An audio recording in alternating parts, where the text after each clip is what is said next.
Welcome to the Tradies in Business podcast with your hosts Warwick Bidwell and Nicole Cox. Divert your phone and grab a brew as Waz and Nick unpack tips, tales, secrets and stuff-ups from guests both inside and outside your trade, helping educate and inspire you to break the cycle of gut-busting and money stress and create a true trade business. Well, hello listeners. Welcome to the Tradies in Business Daily TradieRonaCast. You're joined here by Warren and Nicola. Better than Michelle. You'll have to explain to me again the Michelle thing, Coxie. I don't know. I get called Michelle all the time. By completely random people. There's no rhyme or reason. Generally, the people I've either not met before, I've only met once or twice. They call me Michelle. By lots of people, not just one or two. Well, I can understand it because Michelle and Nicole are so very similar. They're incredibly similar. Apparently, I must look like a Michelle, but it's a Michelle everybody knows. Not in that way, I hope. Well, geez, this is I a hope hump not. day episode, so... Well, it stands to reason then that perhaps it could be. Anyway, I'm excited, Coxie. You're a little batty, yes. What are we excited about today? I'm battier than usual today, Nicole. Thank you for noticing. I'm excited because Tasmania is finally catching up to Queensland. Hip, hip, hooray. Tell me about what it means. So you're going to level 2? Yes. Or back to level 2? Well, this is the Daily TradieRonaCast, so we might as well talk about the Rona. We don't talk about the Rona much anymore, do we? I think everybody's sick of talking about the Rona and they're just tuning in hoping we don't talk about the Rona. Yeah, I always think of that song and I wish I was creative enough and clever enough to create a spoof version of My Sharona. My Sharona. I hate the Rona. Or something like that. And our listeners couldn't see me bopping around in my chair as I was doing it. I know, it. it's more fun for me. So yes, Tassie has brought forward the move to stage 2 restrictions, which is a relaxing in part of them. But the thing I'm most excited about is that we are allowed to go camping from this Friday. Oh, and this weekend's a long weekend for you too, is it not?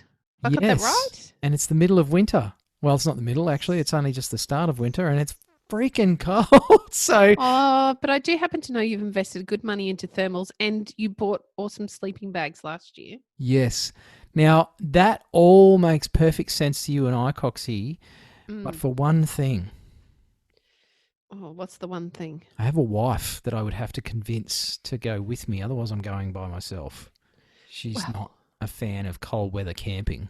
I think she's a very intelligent woman, your wife, and there is no way in God's green earth I would go camping in the cold. So maybe you are going on your own. And would that be so terrible?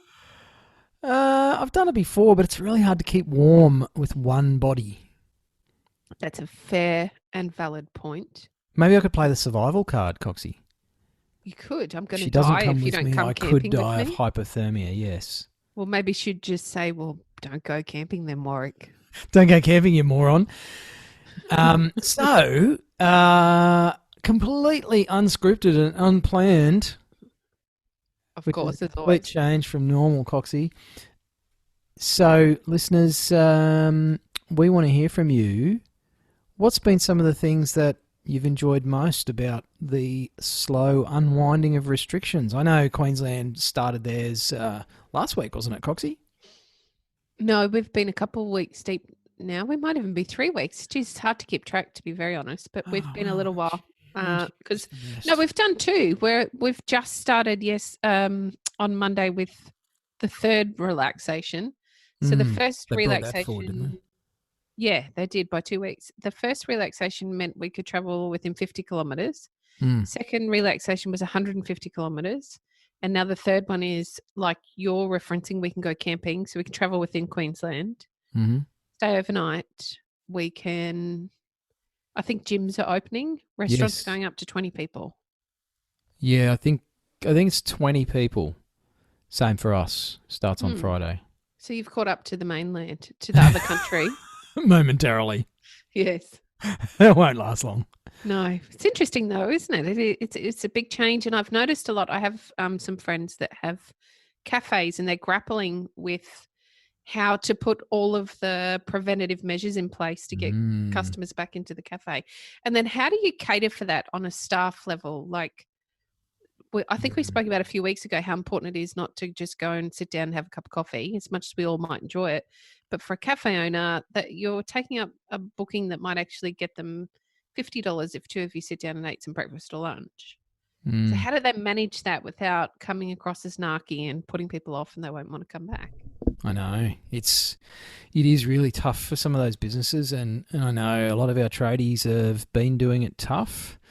But I tell you what, I'd hate to be grappling with all this stuff as a hospitality or entertainment type business. I mean, apart from the initial impacts, I was reading a report about, well, not a report, I was reading a post from a business that was saying, we're open soon, we're really excited, but we're only allowed to open when we've got our COVID-safe plan in place, and no one has one. And so you wouldn't even know where to model one from. No, and no one can tell us how to get it approved, but we're not allowed to open without one. So it's like... Poor buggers. And this is another issue, I guess, that a lot of you listening to this would be familiar with pre-COVID even, is changes to legislation and policy and industry practices and everything that are made without having thought through all of the details of it. And I guess, look, in all honesty, Coxie, it's a bit of a national sport to hate on the government, and wow, I wouldn't live in America at the moment for all the rice in China, and there's probably a fair bit of that left after COVID. But man, there's some funky stuff going on in the good old US of A. Yeah, I don't know what to say about that. I think the whole world's in crisis in one form or another, whether it's through Rona and the effects it's had on the local economies, or whether it's this global tension between China and the rest of the world, or whether it's the bizarre, no, it's not bizarre, the horrible stuff happening in America. Oh, and Brazil. Did I not see Brazil is rioting as well? There is some horrendous stuff happening around our world at the moment, and I think it's a great time to stop and be a little bit grateful for, sure, we've had some real tough times and some difficulties, but we are beginning to open up. Our society is coming back to a sense of normal. Yeah, but it's a different kind of normal, man. We're bouncing around today. It's a hump day special.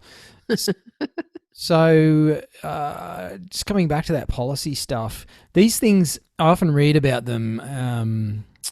I don't read the news, but I follow enough social media channels to know what's going on. I don't have to sit down and destroy my brain with another news report to really know what's going on these days. But I always look at those things and I think about the parallels to our businesses and how governments do things.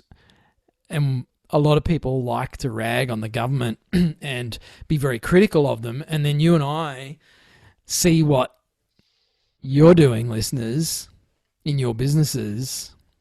And it's like, is this the pot calling the kettle a little bit black?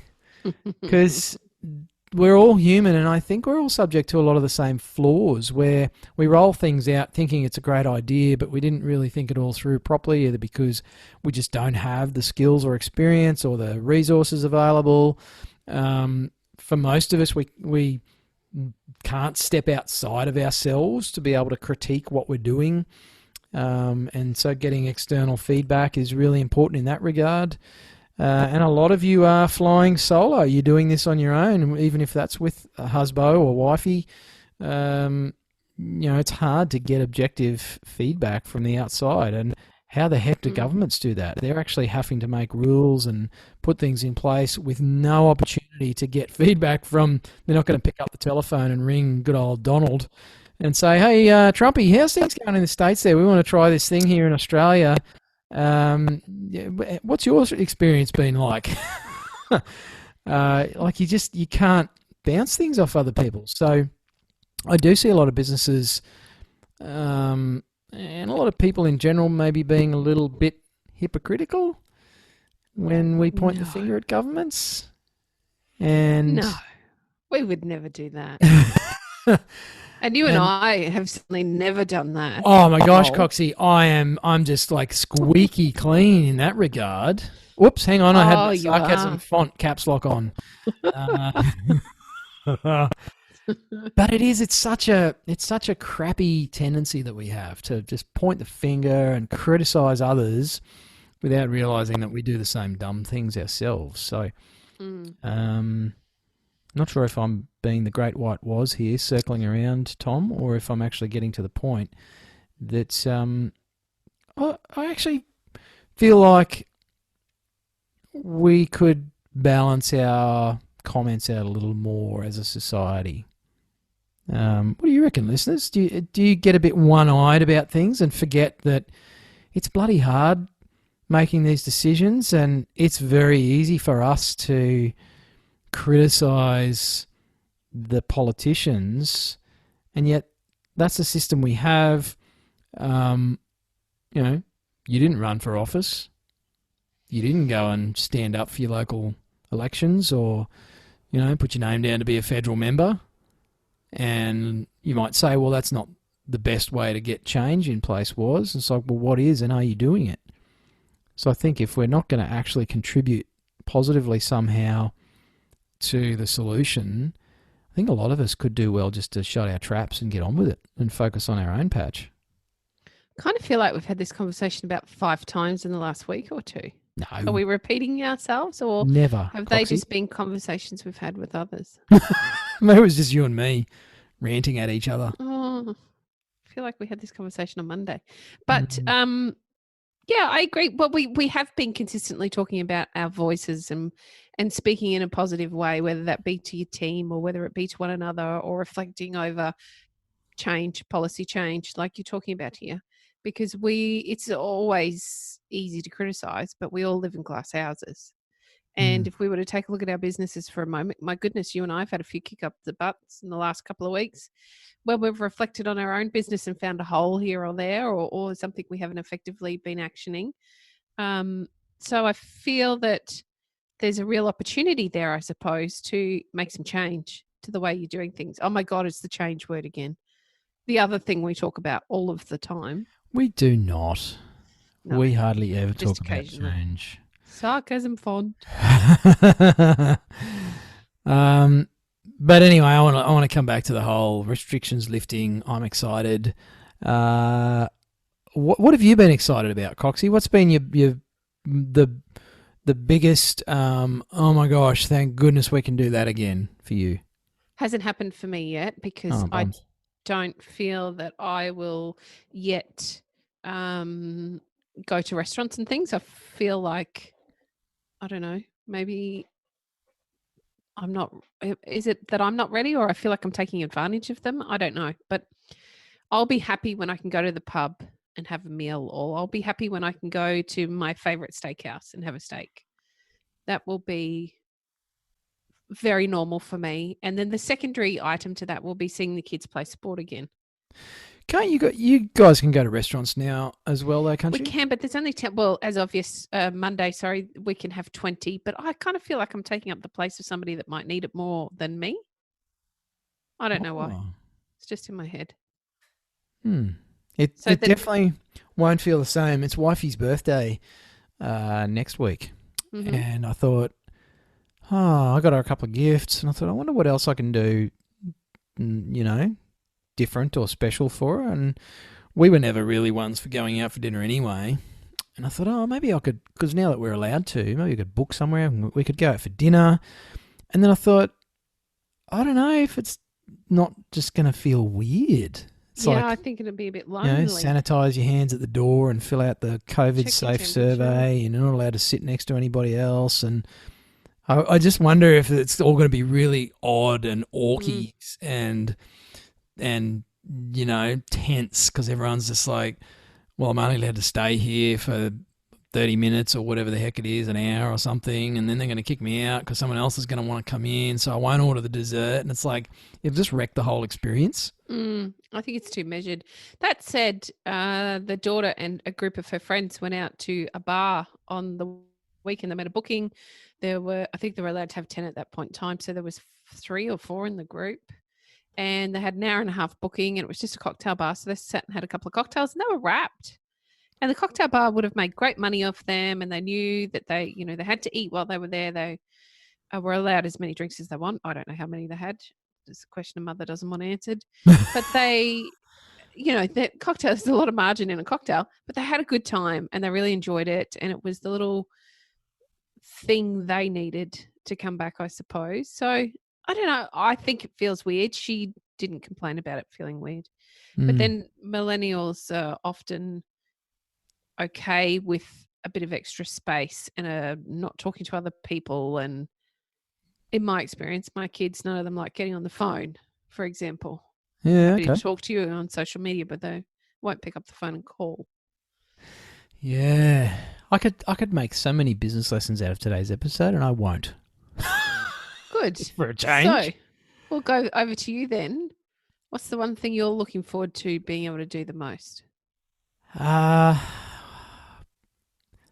say, do you know what it is? Really, it comes down to being able to make my own choices about where I go and what I do and for how long and with whom.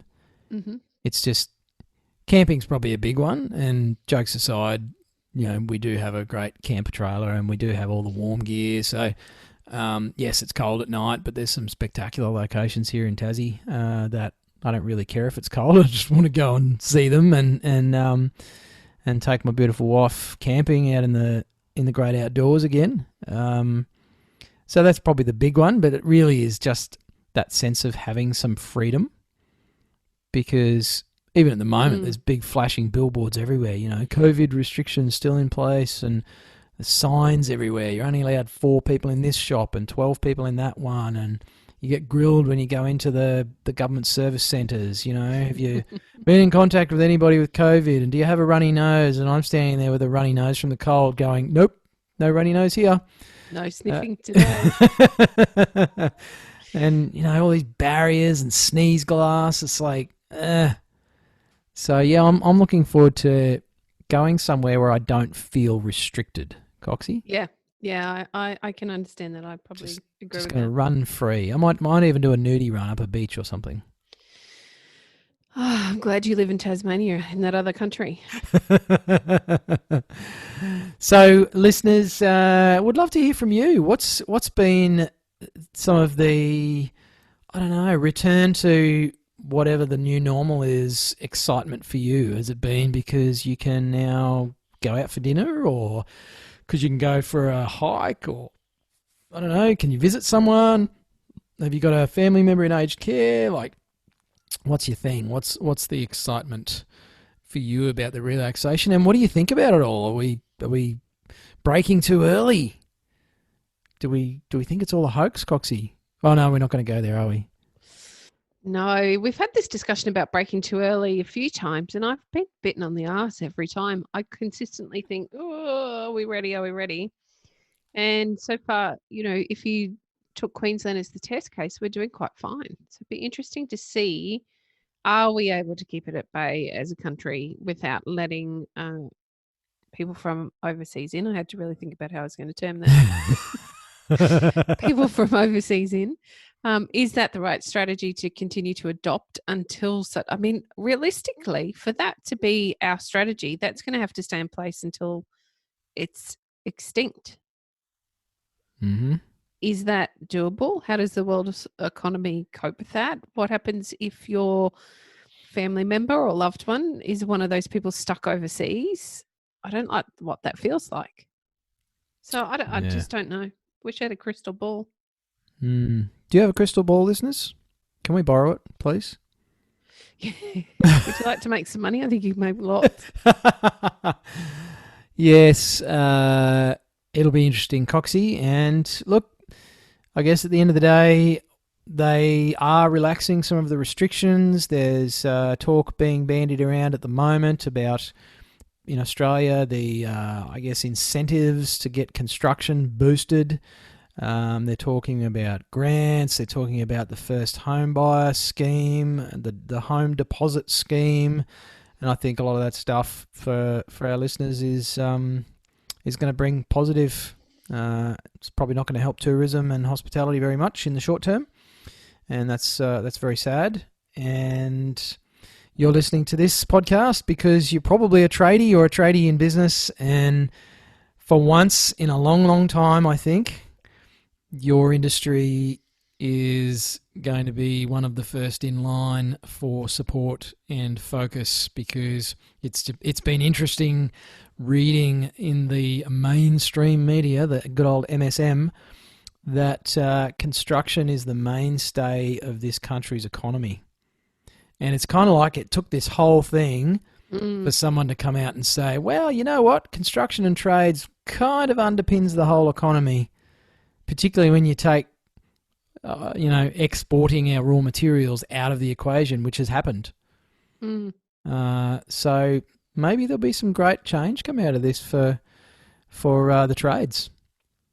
I think it's a great opportunity for any of you listening to this to actually be part of a different voice around it. So, and I'll continue to have my same old voice, which is circling around like the great white shark that I am. Don't think I've actually tied all together. Gotten to any point there at all. I think it was just a Wednesday ramble, and that's okay because we are pumping this out every single day. I know. Sometimes it is a little challenging to find an angle to talk to, so random thoughts thrown together actually work. And you know what? There's something you can do about this, listeners. If you are sitting there thinking, oh my gosh, was circling around again, you know what you can do? Tell us what you'd like to hear about. What would you like us to discuss? What topics would you like us to dig into? Is there a guest you'd like on the show? Do you have a question you'd like answered on the show? Send us a question. We'll answer it. Well, Coxie will. I'll probably just talk around it in circles. Well, we'll get to the point at some stage.